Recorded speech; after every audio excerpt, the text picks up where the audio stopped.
साउनी नमस्कार। नमस्कार, आउनुभयो? राम्रा कति राम्री हो बजिनी। आहा आहा आहा आहा भनेछ आज व्यापार गर्छस् केटीले। फुक्क फुक्क साला फुक्क साला। ओ दाइ, हजुर घरि आहा भनेछ, घरि थुक्क थुक्क भनेछ, के भन्नु खोज्नु भएको? अब तिमीलाई देखेर घरकी बुढी थुक्या भन्न भएन नानी। अब हजुर कहाँको कपडा देखेर मैले अन्तै किनेको कपडालाई थुक्क थुक्क भने अनि साउनी पनि ल हेऱ्यो ज्याकेट चाहिँ मन पर्यो है साउनी। ल साउनी मलाई नि मिलाइदिनुहोस् न त।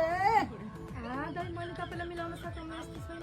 अस्ति त्यो सङ्गीतालाई बोयफ्रेन्ड मिलाइदिएको 3 महिना नपुग्दै ब्रेकअप गरेको खै मैले मिलाउन सक्नु कहाँ मैले तपाईँलाई म तरुनी मिलाइदिनुहोस् भने त नि यो उमेर मैले त ज्याकेटको मूल्य मिलाइदिनुहोस् भन्नु खोज्या।